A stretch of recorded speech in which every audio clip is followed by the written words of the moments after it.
Optimization problems are one of the topics in calculus that you can usually get away with pretty much following a step-by-step blueprint of how to solve the problem. Now, don't get me wrong, you do have to do a little bit of thinking and problem solving on how you can apply the given problem or situation to this step-by-step guide. However, knowing the exact steps that you need to go through in order to solve an optimization problem can be massively helpful and save you a lot of headache and frustration. So in this video, I wanted to show you a clip from my weekly video that I come out with every Monday night at 5 o'clock Pacific time. Typically, it's a live stream every week. This week was not, but I want to show you a clip from that longer video where I just kind of separate the part that I talked about, the steps that you want to go through for any optimization problem. I think you'll find these steps very helpful because they can be applied to basically any optimization problem you'll run into to make them a million times easier. So without further ado, let's go ahead and jump into the clip I was telling you about, and I'll show you how to do these kinds of problems and save you the frustration of struggling to figure out what steps you need to go through.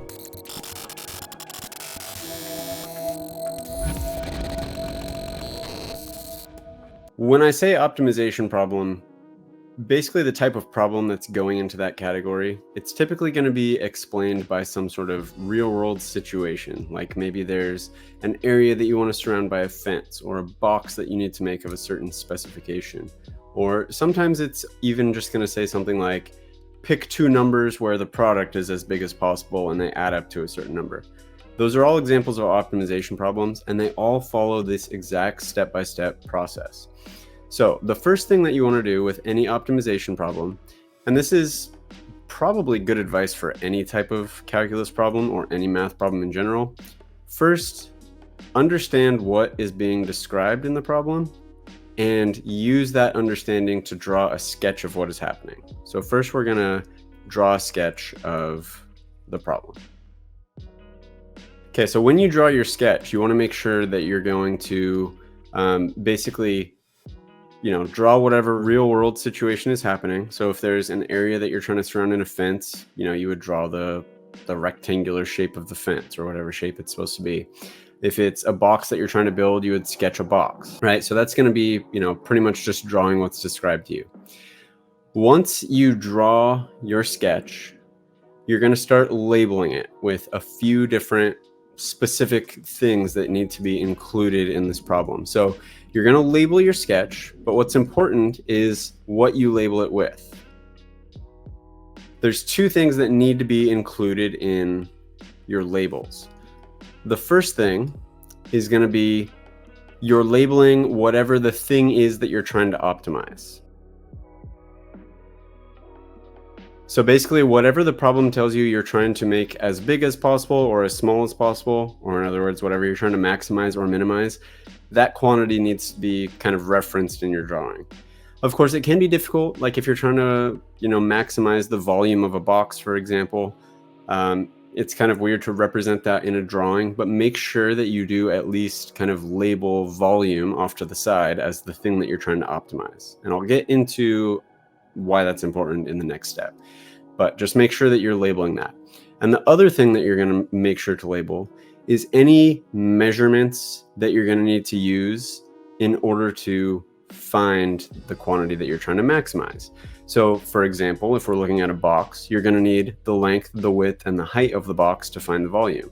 If you need to maximize or minimize the area captured within a fence, you're going to need the length and the width of the fenced area. And you're going to have to kind of logic out what quantities are going to be needed for that, depending on what is the thing you're trying to optimize. But whatever quantities you would need to know in order to figure out the quantity that you're trying to optimize.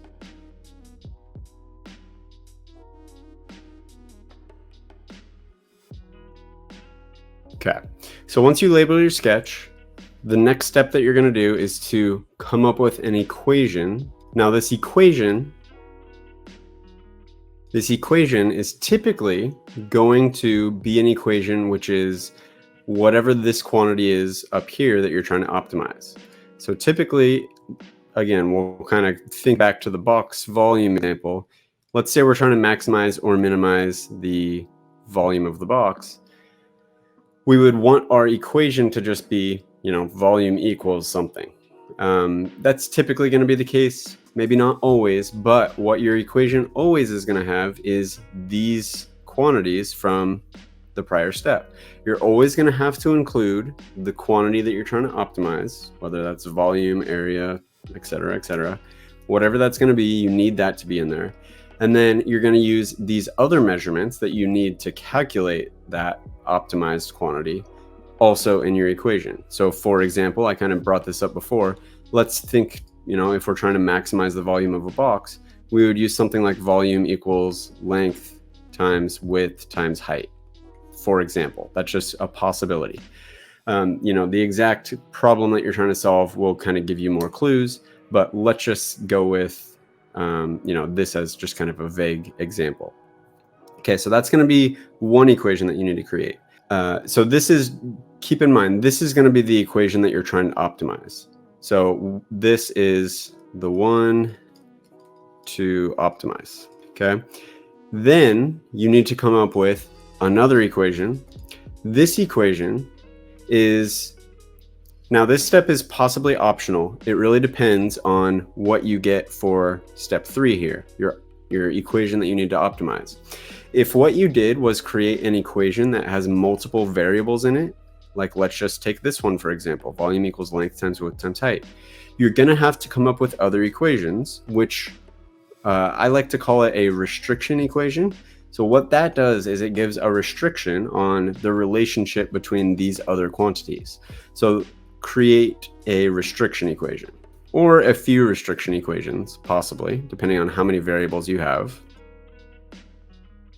So typically the number of restriction equations that you need is going to be one less than however many variables you have over here, however many of these other measurements needed to calculate the optimized quantity that you're trying to find. So for example, if we had volume equals length times width times height, we would need to create 2 restriction equations in this step, because what we're going to have to do next, once we create our restriction equations, we're going to have to use that to kind of simplify this equation. I'll get to that in just a second, and that'll make more sense once you see an actual example. But what your restriction equations are going to do is relate these quantities. Like for example, let's say that your box is going to be a square, or not necessarily a square, but basically some relationship between the sides. Maybe it has a square base, and there's some restriction on how much cardboard you have to build the box, let's just say, for example. Basically you would have to use that, knowing that the total area of the total surface area of the box has to add up to some certain thing. So then we would end up with like, length times width plus length times height plus length times, or not length, sorry, width times height, all that times 2 to account for all the surfaces of our rectangular prism, have to add up to some certain number. Let's just say we have 100 cubic centimeters of cardboard or something like that. I just kind of made that up randomly, but that's an example of some sort of restriction equation. It relates these other 3 quantities, or 2 quantities, or however many you have that are going to be not the quantity you're trying to optimize, how they're restricted. So once you've come up with these equations, then what you're going to do is you're going to solve your equation from step 4. So use your restriction equation or equations in order to solve this for one of these variables and plug it into your optimized equation. So we're going to use equation from step 4, so number 4 equation, to simplify, or in other words, substitute variables out of our number 3 equation. Okay, so we're gonna take this equation, solve for some of the variables, or take these equations and solve for some of the variables and plug them into the equation you get from step 3. So the goal here is to reduce this equation down to a single variable equation. So we need a single variable equation. Now, when I say single variable, what I mean is we would end up with volume equals some function of width. So let's say we wanted to take this equation, take our restriction equations, and use those to basically solve for H, solve for L in terms of W, and plug that into this equation so that we just have volume equals some function with just W in it. Basically, we're trying to use substitution to eliminate variables from this equation. Once we get this down to a single variable equation, then what we can do is just apply basically first derivative test of, finding the absolute max or min value of the equation that we end up here in order to optimize the function. So then we're going to find the absolute max or min, depending on what the question asks you to find, of equation from step number 5.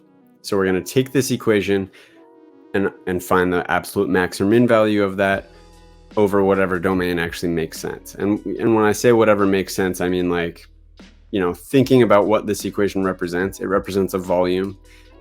It takes a length, a width, and a height. Length and width and height of a box are always going to be positive numbers, right? So we know that the domain is going to be restricted to positive numbers, positive W's, positive V's. So that's what I mean. You're going to want to kind of use the real world context to figure out what numbers actually make sense for the domain. And then you're going to find the absolute max and min value of this single variable equation within that given domain. That wasn't so bad, right? If you got some value out of this video, do me a favor and hit that like button down below. It's a huge help to my channel so I can keep making more videos like this. And if you want to see an example of how to actually apply the steps that were talked about in this video, go hit that subscribe button and that bell icon down below as well, because my next video is going to be showing you an example optimization problem. If you're not watching this video right when it came out, I'll come back and put the next video right over there so you can go check that out and keep that brain train rolling. Thanks, and see you next time.